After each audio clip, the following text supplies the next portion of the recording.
Hi, this is Travis. Today is March 13th, 2017. This is an update on the work done so far by the SSPC 170 Filter Task Group. The working group that we had is open to anyone interested. When it started, we sent invitations pretty broadly. We had a survey that asked the big question, hey, why do we need filters in healthcare? And that got us going with some general topics. We started having meetings in October of 2016. Typically, the format has been to present a technical topic, then have a fairly open discussion around it. In the later meetings, we've done some more focused voting sessions. All our meetings are recorded, then transcribed into meeting minutes, not word for word, but point by point. So those meeting minutes are a pretty good record of the discussions that we've had. This is the outline of today's presentation. These are sort of the phases of what we've gone through. We started off with some fundamental discussions, then moved into some space-by-space logic. Then we did some math and started looking at our model, which I'll talk a lot more about. And then got into some voting and some consensus building. So starting off with some fundamental considerations. In the beginning, we went broad and talked about a lot of topics. We gathered literature, any study that any of us knew about. We have a nice web folder full of that stuff. Obviously, infection control was a really popular topic. That was the most popular item in our opening survey and probably the most important topic to anyone watching this right now. We were lucky enough to have an infection practitioner join us for that particular call. But it became kind of clear while we would love to make this filter rationale bulletproof based on clinical evidence, that's really not possible. Much of what we would need in order to make a lot of good evidence-based decisions simply isn't there. So at this point, the executive summary of our fundamentals section is in this summary of the unknowns. So I'm going to go ahead and walk through that. First off, there is no established threshold for acceptable levels of indoor particle matter, and the emphasis there is on indoor. There are established levels for outdoor air, that's in the NAAQS from the Clean Air Act. So most hygienists, and Standard 62 for that matter, simply pull those outdoor air numbers indoor. Of course, what we'd really like to know are what are the differences for healthy or susceptible or healthy or sick individuals, but obviously we don't have that either. Technically, we don't even have a number for indoor air, let alone differentiation within that number. And what is true for particles is also true for bioaerosols, only in this case, there's no outdoor number either. So we really have no threshold number to track to. In fact, the World Health Organization used to publish a bioaerosol threshold back in the 1980s, and they discontinued it for lack of evidence. We spent a little time talking about particle physics, things like deposition, re-entrainment, and relationships between room air and mixing and filters and surface types, etc. One of our members had some CFDs showing that at some point air velocity could cause particle entrainment effect to be more pronounced and settling. But overall, that's a really big set of topics that we had to sort of lay to the side. The scope of this group is to look at filters. Suffice to say, there are many interrelated variables, very hard to make generalizations about those. This is the slide probably most everyone wants to see. Unfortunately, there isn't a whole lot known. In particular, we really don't know anything about particle level or bioaerosol level and how they might relate to the most common in-room type of infections, like the bloodstream or the catheter infection. We know that C. diff and staph can be in the air, but we have no idea what any relevant levels are. In the infection literature, and we particularly looked at a document called the Compendium of Infection Control Strategies, you won't find anything about air in any of these, although for C. diff and staph, environmental cleaning is a recommendation.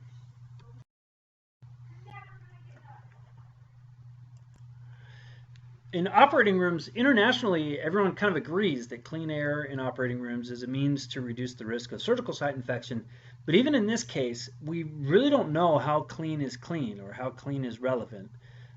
I certainly wish there was enough research to know that the equation for the relationship between particle count and infection rate, but that's just not the case. We don't know it. And since we don't know it, We also don't know how or if it changes for any particular surgery type. Largely, it's the same story for protected environments. Everyone seems to agree that we should keep them clean, but nobody really knows how clean. Only in this case, there is a number. It's a number 1 colony forming unit per meter cubed that has been suggested by the clinical literature.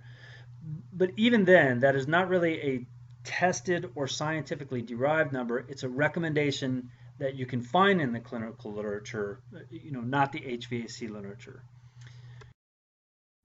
So that is to say that most of what we're going to be talking about here is rational and logical, not necessarily scientific or evidence-based per se. So the next thing we did is we got into sorting spaces.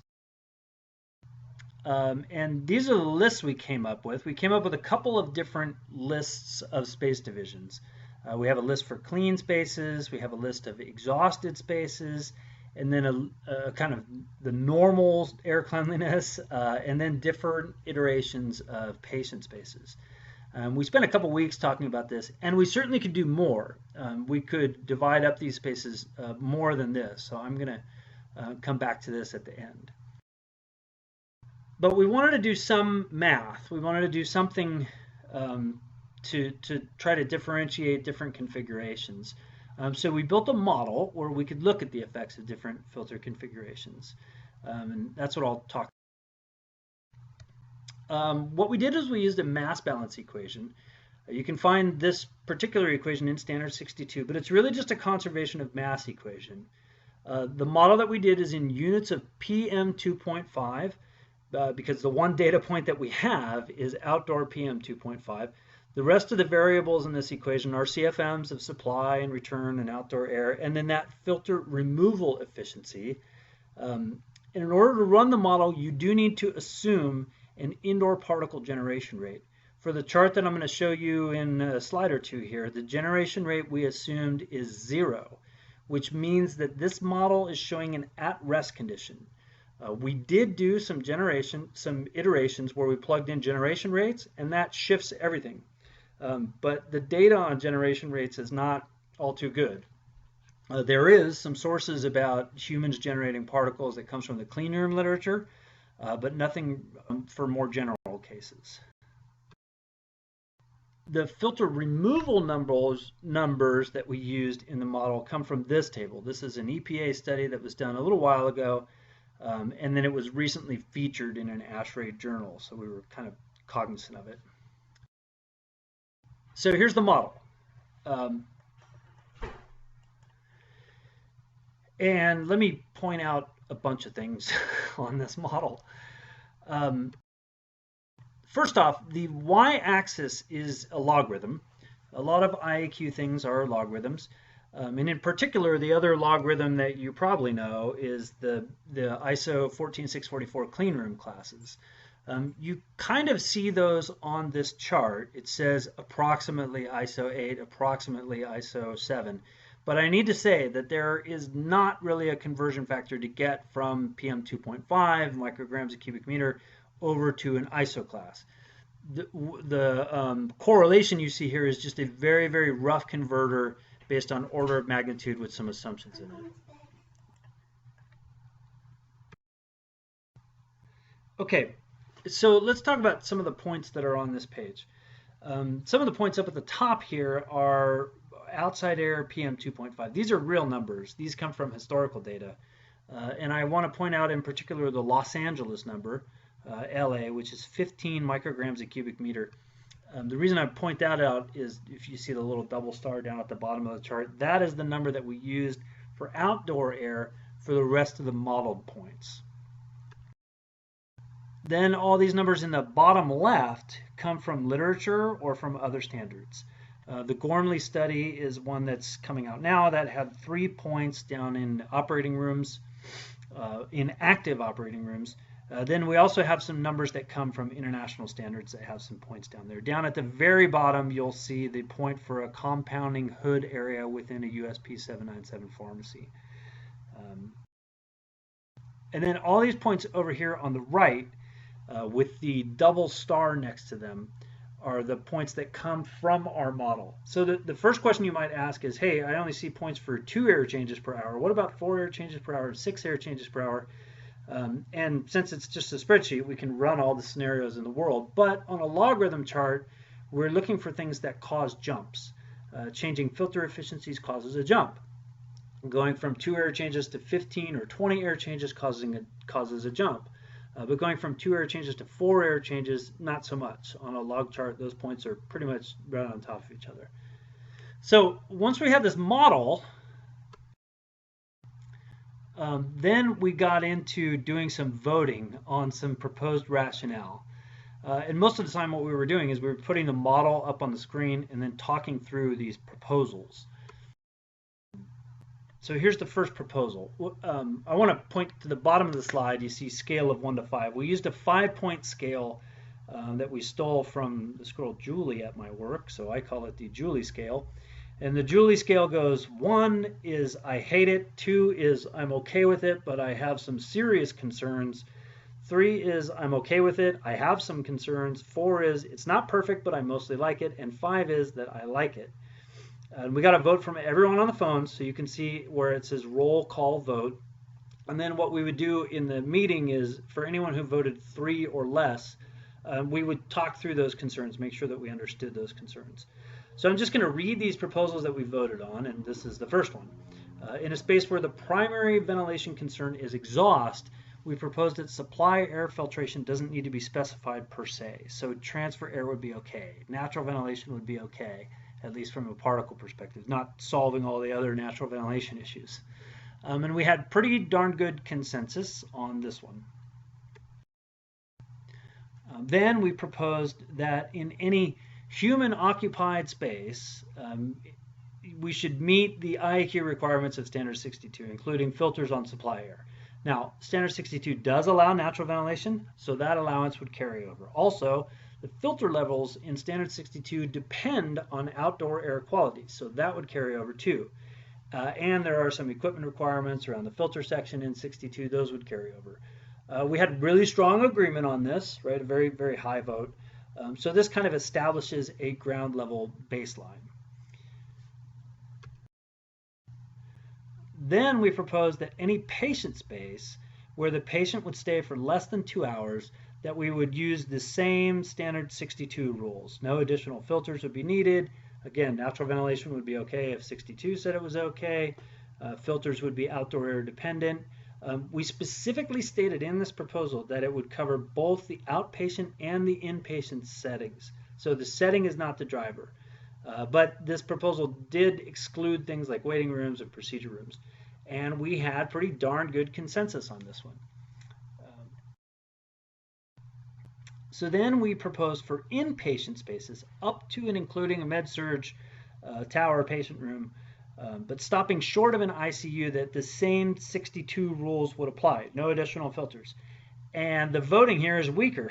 It got a 3.2. Technically it passes, but I would not call this a strong consensus by any means. So then we reran that vote with a MERV 14 somewhere in the system. Not a pre-filter, final filters condition per se, just a MERV 14 somewhere in the system. I should say that in the model, the difference between a MERV 14 filter and a MERV 14 filter with a MERV 8 pre-filter is negligible.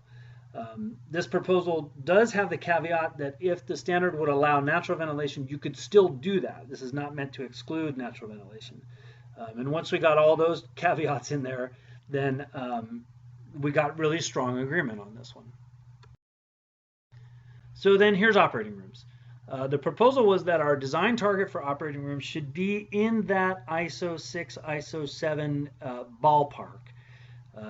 That would be in line with international standards, and we believe that it's in line with a normal operating room today. It would be a design target for kind of a standard OR. We got pretty strong agreement on this one. Pretty strong agreement on this one, I would say. Then we had a proposal to establish a cleaner operating room for ortho procedures or cleaner procedures. I know we have this in California. This got pretty strong agreement also. The low vote concerns, by the way, had mostly to do with the logistics of actually designating a room that's cleaner. Although we did have one guy who's absolutely correct that pointed out that every day in this country we have ortho procedures that happen in standard operating rooms. There's no evidence that there's a problem, but that was actually a minority opinion among our group. Then we move to protective environments. These next two proposals are for protective environments. In order to even get this to a vote, we had to add that language about this being a bona fide and designated protective environment where all the protocols of a protective environment defined by the CDC are at play. And we started by saying that the target would be in this ISO 5, ISO 6 neighborhood. We had a pretty strong vote on that. Then we actually realized that the current requirement and the clinical CFU recommendation and the international standards all put protective environments in order of magnitude lower. So they would be in that ISO 5 range. Actually, in France, they test to an ISO 5.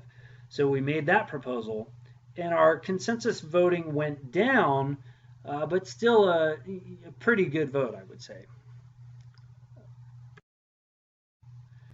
And at this point, those are all the spaces we've worked through. And since this is a progress report, we're going to ask for feedback and advice on next action. So obviously, one thing that we could do is keep going with that kind of logic building and cover the rest of the spaces.